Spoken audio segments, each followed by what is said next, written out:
우리 말씀 제목을 같이 하시겠습니다. 성령 행전의 현장. 조금 더 힘차게요. 의식 전환의 현장. 성령님이 역사하시는 현장은 의식이 전환되어지는 현장이다라는 그런 의미인데요. 우리 말씀이 우리 모두에게, 또 저와 여러분에게 또 복이 되시기를 바랍니다. 오늘 이옥규 권사님 오셨다고 들었는데 어디 계신가요? 오셨어요? 이옥규 권사님 오셨어요? 권사님 너무 사랑하고 축복합니다. 반갑습니다. 우리 유 목사님도 좀 일어나십시오. 우리 유 목사님, 제가 중국에서 소식을 듣고요, 처음에는 깜짝 놀랐지만 하나님의 큰 계획이 있으시구나. 너무 이때가 지금 시급한 때이기 때문에요, 고급 인력은요 아주 특별하게 쓰셔야 하나님이 뽑아내시는 거예요. 사랑하고 축복합니다. 감사합니다. 하시고요. 또 우리 광고 들으셨지만 우리 전 목사님 5.8년 5.8년 우리 교회에서 5.8년이면요 선교적인 목회 훌륭하게 하실 수 있습니다. 선교적인 목회를 개척하시는데 하나님 나라 확장의 축복이에요. 박수. 너무너무 박수. 이번에 우리 파키스탄 국제 WRTC 컨퍼런스 은혜 가운데 잘 다녀갔습니다. 특별히 우리 강사님으로 수고하신 우리 회장 목사님 외에도 우리 임원 목사님들 너무너무 감사드리고요, 우리 교회의 중보기도, 또 연합된 교회들 중보기도, 재정으로 헌신하신 분들, 섬김으로 헌신하신 분들 너무너무 감사합니다. 특별히 우리 현지에 이제 김석권, 김일심 선교사님이 아무래도 현지에서 준비하고 진행 또 전체를 책임지고 계셨기 때문에 몸살 하셨다고, 오늘 새벽에 문자에 몸살을 하셨다고 연락을 받았습니다. 너무너무 감사드리고요, 정말 큰 수고를 하셨습니다. 우리 미얀마, 특히 필리핀, 탄자니아에서 선교사님 디렉터들이 오셔가지고 시간마다 강의, 너무 귀한 성령의 역사가 있었고요, 또 줌으로 미국, 멕시코, 이스라엘, 중국, 우루과이 모두가 다 함께 하시면서 우리 하나님께 영광 돌렸기 때문에 큰 영광의 박수 한번 하나님께 올려드리겠습니다.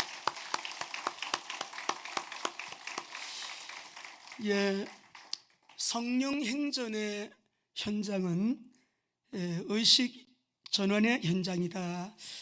이 말씀을 묵상을 하면서 10장을 우리가 들어가야 되는데 43장 말씀을 그냥 넘어갈 수가 없어요. 그래서 계속 머물게 되고 마음속에 어떻게 베드로가 무두장이 집에서 여러 날을 지냈을까. 이 베드로는 유대인인데 유대인이 접촉도 안 하는 부정한 사람 집에서 이렇게 하루도 아니고 여러 날을 지냈을까. 우리 그 말씀 속에서 에니야가 여러분 고침을 받고, 또 누구예요? 여기 도르가가 여러분 죽었다가 살아나는 이런 역사 속에 서로가 베드로를 모시고 가려고 했을 텐데, 그렇잖아요. 얼마나 놀라운 역사가 일어났는데 에니야가 일어났을 때도 루타 사람들 바울을, 베드로를 모시고 싶어 하지 않았겠어요? 그리고 또 여기에 요바에 다비다라는 제자가 있었는데 죽었단 말이에요. 하나님이 살려주셨어요. 근데 베드로를 서로 모시고 갈랄 텐데 베드로가 어째서 무두장이 집에서 체류하게 된, 영어 성경에 보니까 스테이 했다고 했는데 체류를 하게 됐는가 라고 하는 게 저는 되게 의문이었어요. 성령님 가르쳐 주세요. 굉장히 묵상을 했고요. 두 번째로는 9장과 10장 사이에는 10년이라는 세월이 지나요. 10년 동안에 바울은 나타나지 않습니다. 바울의 사역은 없어요. 바울은 지금 다소에 가긴 갔는데 사역을 어떻게 하고 있지? 바울은 기록도 안 돼 있고 바울은 지금 뭐 하고 있는 거야? 이 두 가지가 저에게는 묵상의 포인트였습니다. 묵상하면서 성령님이 주시는 귀한 음성을 또 듣고 말씀 전후를 또 보면서 또 하나님 말씀에 입각을 해서 우리가 이 사도행전을 지금 나누고 있는 동안에 얼마나 은혜를 주시는지 모르겠습니다. 오늘 말씀 듣는 이 시간에요, 저와 여러분 주님 1대1로 만나시기 바랍니다. 그냥 저를 보지 마시고요, 지난주에 김상수 목사님 말씀처럼 저를 세우신 주님을 바라보고 주님을 여러분이 생각하시면서 오늘 이 말씀은 나에게 주시는 주님의 말씀으로, 하나님의 말씀으로 받아 여러분이 1대1로 주님 앞에 복된 그리스도인으로 서시게 되시기를 바랍니다. 그래도 여러분이 궁금하실 것 같아요. RTC 영상 우리 UPBS에서 계속 보내드리겠는데 UPBS TV에서 보내드리겠는데요. 이건 우리가 연합 집회할 때 제가 제 폰으로 제가 조금 찍은 거니까 띄워주세요. 한번. 이 광경은 우리 렘넌트 운동이 무슬림권에서 무슬림 국가예요. 복음에 헌신된 그리스도의 제자들이 이렇게 영상으로 영상을 보내주세요. 조금 볼륨 올려주시고. 우리 전부 다 청소년들, 대학생들, 청년들입니다. 복음에 헌신된 청년들입니다.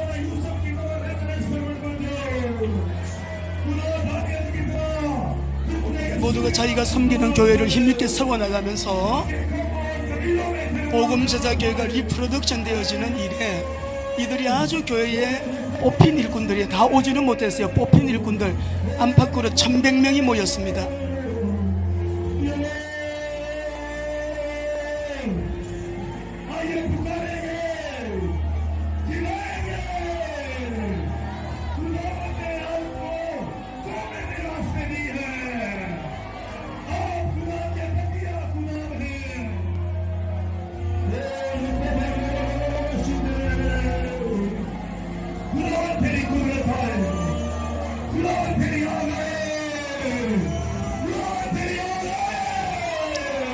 저 청년들은 모두가 복음을 위해서 헌신하겠다고 헌신된 일꾼들이에요. 새벽 아침 일설처럼 일어나는 헌신된 우리 교회 청년들 다 못 왔습니다. 교회에서 뽑힌 청년들입니다. 거기까지만 보겠습니다. 이거는 제가 찍어서 작품성은 없지만 분위기가 이랬구나만 여러분에게 보여드리는 거예요. 예, 성령님이 얼마나 강력하게. 그래서 어제는 여기 편지가 왔는데 14분교에서 온 편지를 여기 하나 넣어놨습니다. 여러분이 읽어보시면은 성령의 세례를 받고 모두가 육신의 병 고침받고, 여기에 보게 되면 14분교 이날에 우리 장명숙 목사님이 설교하시고 두 번째 시간에 제가 설교했는데 이 14분교에서 온 편지입니다. 자, 여러분, 우리가 이 사도행전을 말씀을 나누면서 성령 행전을 통해서 우리가 얼마나 놀라운 하나님의 은혜를 주시는지 모르겠어요. 말씀을 귀로만 듣지 마시고요, 영으로 받으실 때 내 안에 내 영이 살아나는 은혜가 되기를 바랍니다. 우리가 창세기 1장 27절 신분을 누리고, 여러분 이 신분이 얼마나 존귀하고 영화로워요. 하나님의 형상대로 지음받은 저 여러분, 영화롭고 존귀한 우리의 신분에 걸맞는 문화명령을 창세기 1장 28절에 주셨잖아요. 이 문화명령이 성취되는 현장이 어디냐 그러면 사도행전이에요. 아브라함에게 하나님께서 불러내시고 언약하시고 너는 복이라, I will bless you, 내가 너 복 줄 거야. You will be a blessing, 네가 바로 복이다, 네가 바로 축복이다. 여러분 이렇게 말씀을 하셨는데, 저와 여러분들이 이 아브라함의 복이 성취되는 목적지가 어디냐 그러면 사도행전이에요. 왜 그러냐 그러면은 아브라함이 복이 언약이 성취되는 목적지가 바로 이 사도행전인데, 아브라함의 언약이 성취되는 궁극적인 목적지가 여기 이곳이기 때문에 그렇습니다. 요한계시록 7장 9절 10절 읽어보겠습니다. 여러분, 사도행전이 없이는 이 역사가 일어나지 않는 거예요. 시작. 일루에 내가 보니 각 나라와 족속과 백성과 방언에서 아무도 능히 셀 수 없는 큰 무리가 나와 흰옷을 입고 손에 종려가지를 들고 보좌 앞과 어린 양 앞에 서서 큰 소리로 외쳐 이르되 구원하심이 보좌에 앉으신 우리 하나님과 어린 양에게 있도다 하니. 그러니까 아브라함의 언약이 성취되는 궁극적인 이 목적지, 아브라함을 불러내신 이유, 언약하신 목적, 바로 여기가 목적지거든요. 각 나라 각족 그 방언에서 흰옷을 입은 구원받은 무리가 하나님 앞에서 모두가 다 구원하심이 어린 양과 하나님께 있도다라고 예배하는 그 예배 자리에 내가 서 있는 모습을 미리 보셔야 돼요. 내가 전도한 사람이 거기 와 있음을 미리 보셔야 돼요. 내가 선교하여 예수 믿고 구원받고 하나님의 자녀가 된 자들이 그 자리에 흰 옷을 입고 서서 하나님 앞에 예배하는 모습을 미리 볼 수 있어야, 아, 내가 지금 이 전도가, 이 선교가 얼마나 어마어마한 역사인가, 예수 그리스도 안에서 구원받은 내가 얼마나 존귀하고 영화롭고 보배로운 존재인가를 여러분들이 아시게 되죠.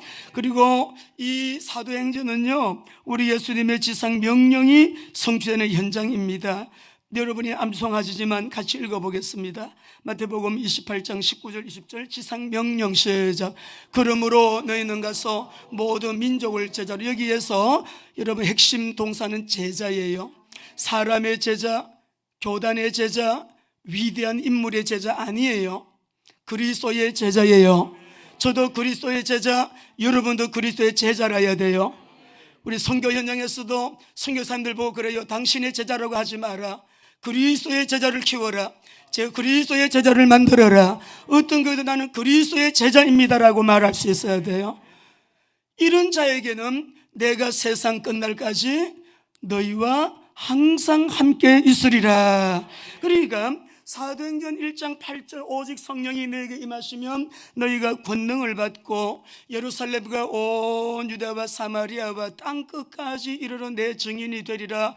성천 메시지가요, 사도행전에는 하나하나 그대로 이루어져 나가는 과정을 그대로 기록한 거예요. 그러니까 언약의 메시지가 그대로 성취되는 현장이 사도행전인데, 여러분 이 말씀을 보면서 오늘 43절 한 절을 읽었습니다만, 베드로가 요바에 여러 날 있어 시몬이라 하는 무두장이의 집에 머무니라. 이 말이요, 저는 그냥 넘어갈 큰 어떤 이 허들 경기할 때 허들에 걸려있는 것 같이 이게 계속 막혀 있어가지고, 베드로는 유대인인데 어떻게 무두장이 집에서 이렇게 여러 날을 보냈지? 아니 기적 이적이 일어나면 이 기적 이적을 경험한 가정에서 그 사람들이 주변에서 얼마나 베드로를 극진히 대접하겠어요? 근데 무두장이는요, 유대인들이 가장 천하게 여기는 직업을 가진 사람이에요. 가장 비천한 직업이다고요. 그러니까 우리가 무두장이는 불결한 직업이에요. 부정한 직업이에요. 율법과 유대인의 전통으로는 유대인들이나 이 유대인 사람들이요, 모두가 다 이렇게 기피하는 직업인데, 기피하는 사람이기도 한데, 말씀을 한번 읽어보겠어요. 율법에는 이렇게 기록되어 있습니다. 레위기 11장 24절 읽어봅니다. 시작. 이런 것은 너희를 부정하게 하나니 누구든지 이것들의 죽음을 만지면 저녁까지 부정할 것이며, 이게 뭐냐면은 짐승 앞에서 말씀하는 거, 짐승을 죽은 시체 있잖아요. 죽음은 시체잖아요. 죽음을 만지는 적. 이게 무두장이는 뭐냐 그러면 피장인데, 피역 제품을 만드는 여러분 그런 제조업이에요. 그러면 우리가 가죽 제품을 만들려고 그러면은 짐승을 잡아야 되고 죽여야 되고 죽은 짐승 만져야 되고 가죽을 벗겨가지고 가죽을 가지고 제품을 만들어야 되니까, 여러분 이건 굉장히 여러분 불결한 직업으로 율법에는 그렇게 명시가 되어 있어요. 28절도 읽어보겠습니다. 시작. 그 죽음을 옮기는 자는 그 옷을 빨지니 저녁까지 부정하리라. 그것들이 내게, 부정한 것을 만진 이 사람은요, 그릇을 만지면 그릇이 부정하고 옷을 만지면 옷이 부정하고요, 그 집에 모든 것이 다 부정한 거예요. 이 부정한 거예요. 이게 무두장이, 피장이라고 하는 것은 부정한 사람이에요. 근데 이 베드로가 왜 이 집에 들어가서 여러 날 이렇게 있었나? 39절 다음에 읽어보시죠. 시작. 너희가 먹을 만한 짐승이 죽은 때에 그 죽음을 만지는 자는 부정하다. 예, 율법에는 이렇게 기록이 되어 있습니다. 이런 피장의 집에 베드로가 여러 날을 들어가서 머물렀다라고 하는 것은 자연스러운 일은 절대 아닙니다. 그것도 이 피장의 집에서 여러 날을 체류했다. 여러 가지 우리가 이야기, 성경학자들의 이야기, 배경 설명 가능하겠지만, 묵상하는 중에 분명히 제 마음속에 주신 여러분 음성은 10장을 봐도 그렇고 갈라디아서를 봐도 해석이 되는 것은, 분명히 사도행전의 역사 속에 주님께서 에니야를 낫게 하시고 도르가를 치유해 주시고, 여러분 이런 놀라운 기적을 행하셨어요. 표적을 행하셨어요. 이적을 행하셨다고요. 근데 성령님께서 베드로에게 분명하게 너는 무두장이 집에 가서 머물러라. 네가 이 장소를 뜰 때까지 무두장이 집에 가서 있어라. 네가 거할 곳은 극진하게 대접받는 그 집이 아니고 애니아의 집도 아니고 도르가의 집도 아니고 내가 가라고 하는 그 집으로 가라. 아마 이런 그 음성을 듣지 않았을까라고 하는 추측을 하는 거예요. 근데 10장에 가서 보게 되면 성령님이 말씀하시거든요. 그 해변가에 있는 무두장이 집에 베드로를 찾아가라고 하신다고요. 10장에서 성령님의 음성이 분명히 있었는데 베드로는 내가 하나님 유대인인데 그래도 유대인이 가장 부정스럽게 불결하게 여기는 부정한 직업 이 피장의 집에 제가 어떻게 해요? 어떻게 가라고요? 아마 굉장히 거부감이 분명히 있었을 거예요. 유대인으로서는 불가능한 일이에요. 그런데 분명하게 여러분 말씀 전후를 살펴보게 될 때에 베드로가 거부할 수 없는 성령님의 강력한 역사가 있었다는 것입니다. 우리가 선교 현장에서 이런 빈번하게 우리가 경험을 해요. 전혀 갈 계획이 없는데 강력하게 그곳으로 가라고 할 때 갔더니 안전뱅이가 일어나요. 도무지 아무런 계획이 없는 그곳인데 갑자기 주님께서는 그곳으로 가라고 할 때가 있어요. 그곳에 갔더니 엄청난 또 선교의 문이 기다리고 있는 그런 여러분 현장을 보기도 하고요. 그래서 이 베드로도 굉장히 지금 이 선민, 자기는 유대인이라고 하는 선민의식에 여러분 정말 자기의 정체성이 너무나 뚜렷한 그런 사람인데 이 무두장이 집에서 여러 날을 머물렀다고 하는 이 속에는 한 절 말씀이 압축되어 있지만 압축되어 있는 이 말씀 속에는 성령님의 강력한 거부할 수 없는 메시지와 역사가 그에게 있었다라고 하는 것을 우리가 여러분 추론을 해볼 수가 있습니다. 왜냐하면 베드로는 이때만 하더라도요 이 유대인의 정체성 너무나 분명했고 유대인의 간섭이나 이 율법에서 여러분 복음을 받았지만 그리스도를 체험했지만 성령을 받았지만 아직도 율법과 관습에서는 자유롭지 못한 사람이잖아요. 이거 먹으라니까 아이고 하나님 주님 어떻게 먹어요? 부정한 것을 내가 어떻게 먹습니까? 10장에서 그렇게 말하잖아요. 이방인들이 모여서 이방인들과 함께 밥을 먹는데 바울이 베드로를 만나가지고 안디옥에서요 이 베드로를 막 꾸짖거든요. 할례 받은 사람들이 식사 도중에 딱 들어오니까 베드로가 슬그머니 일어나가지고 밖으로 나가요. 유대인들에게 할례 받은 사람들에게 너 이방인들하고 밥을 다 먹냐? 이방인들하고 네가 앉아있어? 이런 욕을 먹지 않기 위해서 떠나는 그 모습을 보고 바울이 그런 말을 하거든요. 야, 너 아직도 복음을 네가 누리지를 못하냐? 복음 안에 이방인이 어디가 있고 유대인이 어디가 있어? 우리가 받은 이 구원은 행함으로 받은 것이 아니라 할례를 인해서 받은 것이 아니라 그리스도의 은혜를 믿음으로 받은 구원. 유대인도 헬라인도 동일한데 갈라디아 2장 20절이 그 말이에요. 우리가 죽었잖아. 유대인 죽었어. 이제는 그리스도와 함께 사는 거야. 유대인도 헬라인도 그리스도와 함께 사는 거예요. 우리 안에 사는 거는 유대인도 헬라인도 그리스도가 사시는 거지 유대인 헬라인은 없어. 그게 갈라디아 2장 20절 그때 나온 말씀이에요. 근데 이때는 아직까지도 베드로가 그게요 이해가 잘 안 되는데 얼마나 성령님이 강력하게 말씀하셨으면 이 집에서 여러분 여러 날을 머물게 되었느냐라고 하는 부분이죠. 우리가 유대인들이 무두장이를 불결하게 부정한 직업으로 여기지만은 그들이 사용하는 물건 중에는 뭐가 있어요? 가죽 가방, 가죽 자켓, 구두, 남자들 혁띠 다 가죽 제품이에요. 비싼 물건들입니다. 가죽 제품은 일단 고가품입니다. 제품은 물건은 그렇게 쓰면서 사용하면서 자기들에게는 값이 나가는 물건으로 귀중히 여기면서 그 물건을 만드는 무두장이는 불결하게 여기고 부정하게 여기는 이 이중성. 오늘 우리가 이 본문 속에서 하나님의 귀한 그 음성을 들어야 될 이유가 있는 부분이 우리는 입으로 말하는 나의 이 신앙 고백과 나의 삶의 실제적인 삶의 부분이 너무 갭이 있게 벌어져 있다는 거예요. 주님이 원하시는 모습과 나의 삶의 실제는 너무 간격이 벌어져 있다는 거예요. 이 이중성에 대하여 오늘 간격이 더 좁혀지는 은혜가 저와 여러분에게 있게 되시기를 바랍니다.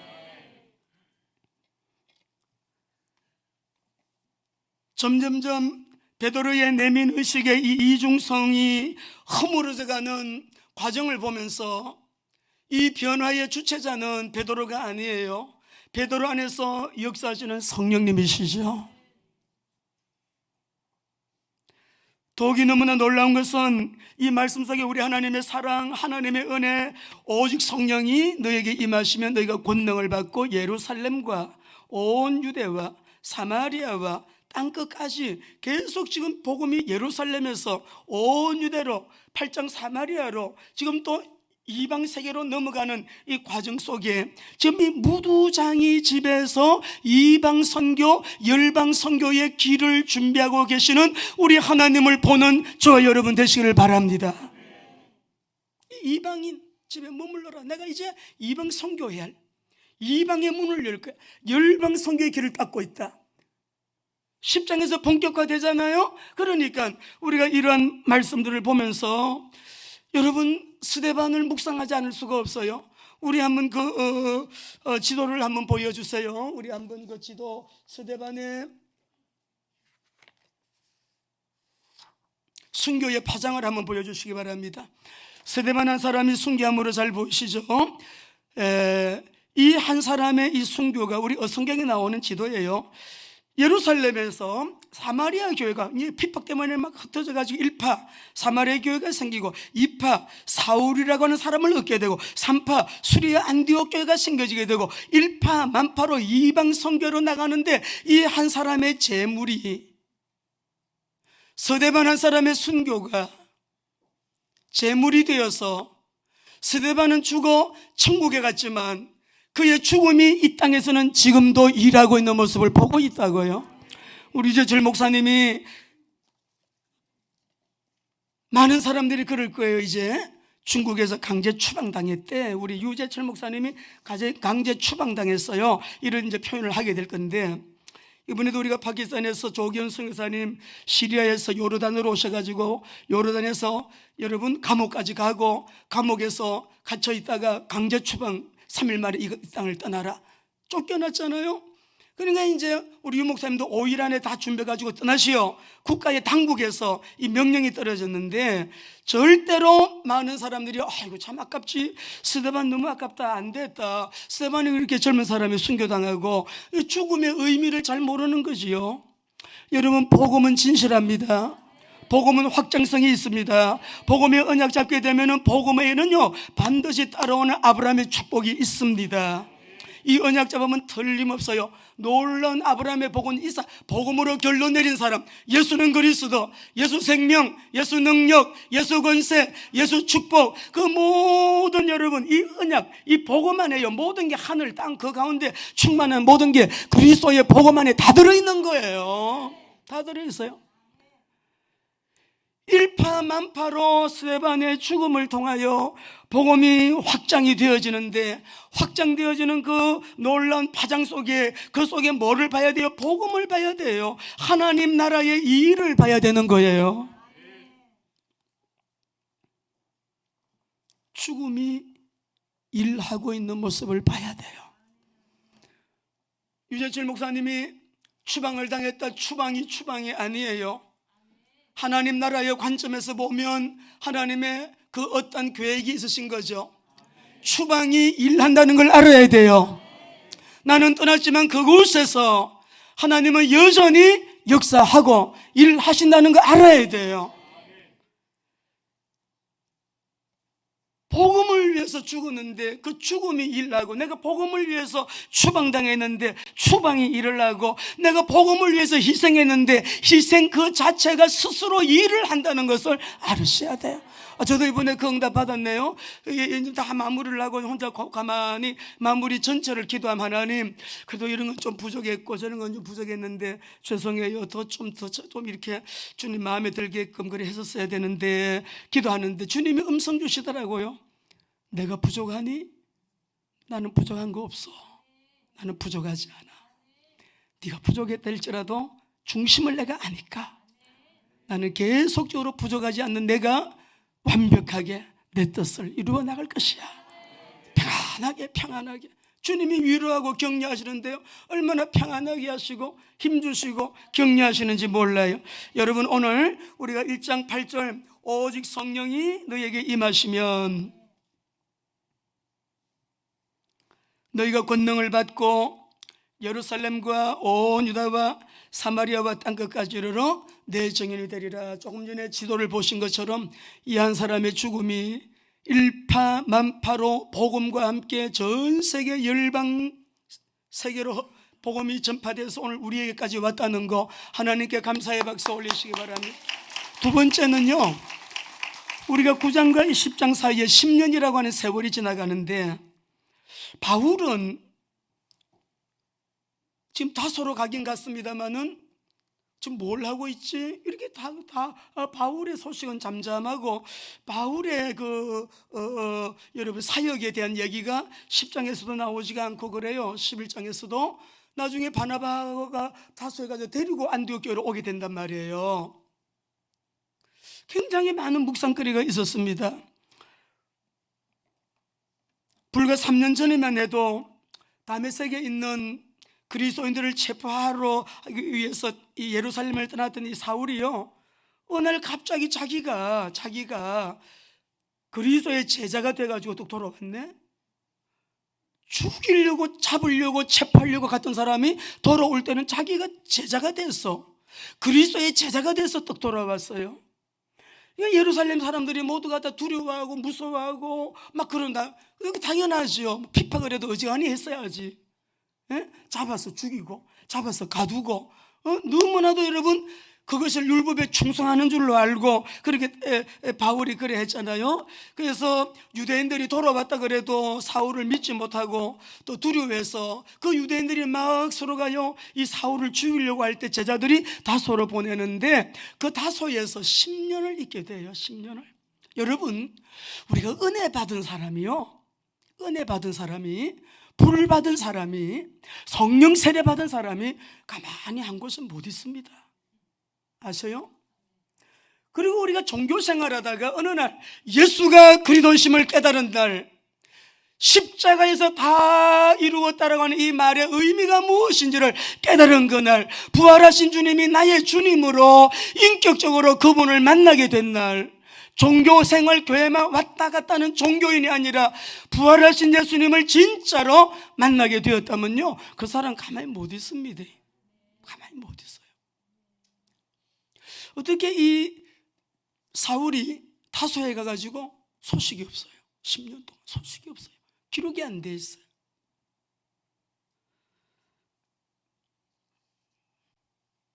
(13년) 동안 뚜렷하게 공식적인 활동이 없는 이 바울을 보면서 우리 교회에 주시는 메시지, 저와 여러분에게 주시는 메시지 있어요. 앞서 가지 마라. 앞서 뛰지 마라. 앞서 가지 마라. 13년 동안 바울은 조용하게 그 놀라운 은혜를 받았음에도 불구하고요, 머물렀어요. 주님의 음성을 기다리면서 물론 조용하게 복음 전도했겠죠. 조용하게 사역을 했겠죠. 그렇지만 어떻게 13년 동안 조용하게 그렇게 공식적인 활동 안 하고 조용하게 지낼 수 있었을까? 결코 쉬운 일이 아니죠. 아까 우리 장로님 기도하셨잖아요. 예레미야 같은 경우에는요, 하나님께서 야, 너 결혼하지 마라. 결혼이 얼마나 평범한 일입니까? 가장 평범한 우리 생활 가운데 뭐 행복이라면 행복의 한 부분인데 결혼하지 마라. 그리고 이 예레미야 같은 경우에는 가족들과 자기 동네 사람들한테요 다 배척을 당해. 하나님이 주시는 메시지가 모두가 안 기뻐하는 메시지야. 나라 망한다고 외쳐라. 예루살렘 망한다, 예루살렘 멸망한다, 이 예언의 메시지를 계속 전하라고 하는데, 그러니까 나중에 사람이 아무리 힘들고 어려워도요, 자기 성도들은 이런 말이 있습니다. 목사님들 세계에 성도는 목사를 몰라도 목사는 목사를 안다라는 말이 있어요. 근데 예레미야는요, 제사장 바술이라고 하는 제사장이 고랑을 쳐가지고 막 매를 때리고요, 이 예레미야를 갖다가 제사장이 이 예레미야를 갖다가 힘들게 어렵게 그렇게 모욕을 주는 일도 하는 것을 우리가 20장에서 보면 알 수가 있어요. 나중에는 감옥에 갇혀요. 또 나중에는 진흙 감옥에 갇혀가지고 이런 버려져요. 왜 결혼도 하지 마라, 초상집에도 가지 말고, 여러 가지 눈물의 예언자, 고독의 선지자, 이런 별명을 가지고 평생을 그렇게 일했느냐? 예레미야가 왜 그렇게 했느냐? 이 사람은요, 그 눈물을 많이 흘리면서 눈물의 프리즘을 통하여 세상을 보는데, 세상만 보는 게 아니라 하나님 나라의 일을 보는 뭐가 있었어요. 고독의 프리즘을 통해 가지고 하나님이 보여주는 하나님의 그 뭔가가 있었기 때문에 할 수 있던 거예요. 이거는 아무나 이해할 수 없는 차원의 얘기죠. 이 바울이 13년 동안 다소에서 조용하게 어떻게 하나님의 때를 기다리면서 복음을 가지고 있는 이 바울이, 성령 세례를 받은 바울이, 너무너무 어마어마한 영적 체험을 한 바울이요, 어떻게 그 자리에서 가만히 14년 동안 기다리고 있었을까? 여러분, 우리는 언제든지 하나님 앞에 결코 앞서 뛰면 안 돼요. 저도 목회하면서 깨달은 것은 그거예요. 항상 주님의 말씀이 먼저 임하고 음성이 먼저 임해야 그 다음에 발걸음이 떨어지는 거예요. 생각이 먼저 나가는 일이 없어요. 내가 원하는 대로 하는 일 없어요. 내가 원해도 때로는 주님이 막아요. 내가 진짜 하고 싶은 일이지만 주님이 그거 아니야, 이거거든 할 때가 많아요. 그 길로 가보면 내가 하고 싶은 일도 하게 되고 그 일도 하게 되는, 완전히 이거는 그야말로 꼭 먹고 알 먹고 하는 그런, 여러분, 하늘나라의 큰 여러분 축복이 따라오는 하나님의 일. 이번에 우리 14분교를 갔는데 정말 참 은혜를 받았습니다. 어떤 그 간정 시간을 갖더라고요. 그 목사님 사모님이 나오셔서. 근데 이 사모님이 나오셨는데 아기를 안고 나왔어요. 어떤 성도님이 아기를 안고 나왔는데 아기가 2달도 아니고 이틀 된 아기래. 태어난 지가 이틀 된 아기래. 아니 2년에 2달 된 아기래. 2달 된 아기인데 엄마가 안고 나오고 아빠가 나와서 이 아기를 하나님께 바칩니다. 하나님께 아기를 바치는 그런 시간을 갖더라고요. 우리 하나님 나라를 위해서, 하나님의 영광을 위해서 이 아기를 하나님께 바칩니다. 아니 2살짜리도 아니고 2개월밖에 안 된 아기를요, 엄마 아빠가 같이 나와가지고요 아기를 바치는데 또 한 분이 나오셔가지고요, 그 교회가 3층이었는데 아주 부흥이 되고 있는 교회였어요. 14분교거든요. 근데 거기에 여러분, 이 교회를 하나님 앞에 그대로 자기가 재정으로 이 교회를 그대로 자기가 원래는 자기가 지은 집이래요. 그걸 그대로 바쳤어요. 근데 목사님도 사택을 또 바쳤대. 아니 그래가지고 헌신을 하더라고. 그래서 야, 이 파키스탄도 이런 분들이 있네. 교회를 3층짜리 교회를 하나님께 바치고 목사님이 살 집도 3층이래. 3층짜리 집을 또 바치고, 그 부자인가 봐요. 돈 많은가 봐요. 아, 이 성도님이 바치는데 바치면서 울어. 눈물을 줄줄줄 흘리면서요, 감격스러웠어요. 여러분, 이분들이 뭘 깨달았을까요? 우리 하나님의 역사는 너무나 정확합니다. 하나님의 역사는 너무나 완벽합니다. 여러분, 이것이 우리가 복음의 능력이에요. 예수님을 만난 사람, 그래서 우리가 그 캔드릭 루빅이라고 하는 우리 미국의 선교사 27살, 만으로는 25살 생일이 아마 그때 늦은 생일인가 봐요. 근데 이 캔드릭 루빅 같은 경우는 우리나라 미전도 종족 선교 와가지고 그것도 130년 전에 약도 없지 조선이라는 땅에 미전도 종족에게 복음 전하러 왔는데 자기가 맹장염 걸렸는데 맹장약도 없어, 수술도 못해, 맹장염 때문에 죽었어요. 맹장이 터져가지고. 그리고 그 자매가 한 말이 뭐예요? 나에게 양화진에 가면 그 자매의 묘가 있는데 묘비에 그렇게 적혀있어요. 내 목숨이 1000개가 있다면 이 1000개의 목숨을 조선 땅을 위하여 바치겠습니다. 그런 말 아무나 할 수 있습니까?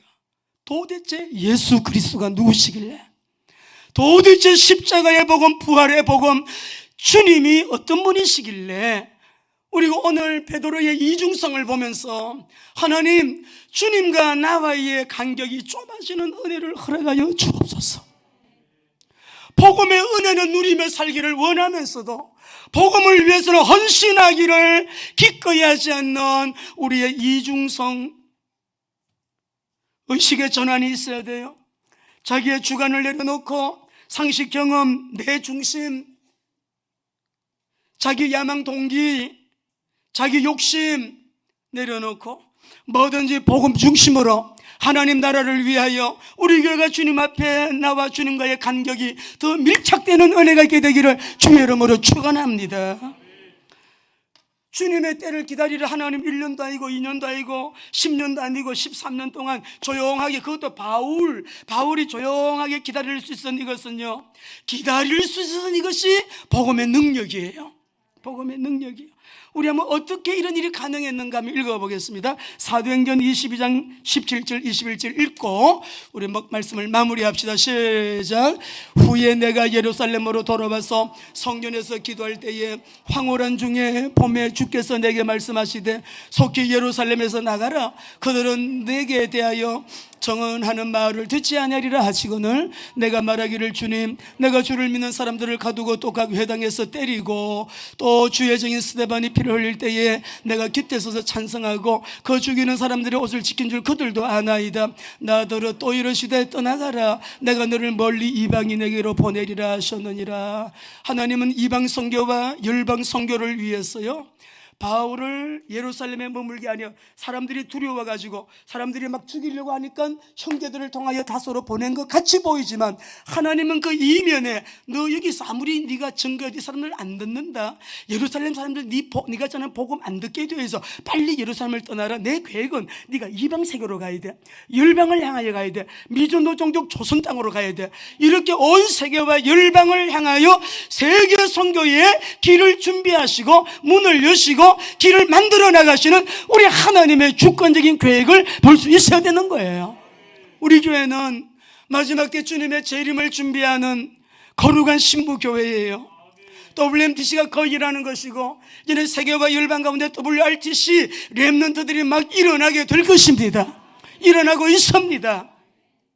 이제 우리 한국에서 이런 젊은 청년들, 청소년들이 일어나도록 우리가 주님 앞에 헌신하고 이 일을 본격화해서 우리가 성령의 인도를 받아서 나가야 되는데, 오늘 우리 사랑하는 귀한 성도 여러분,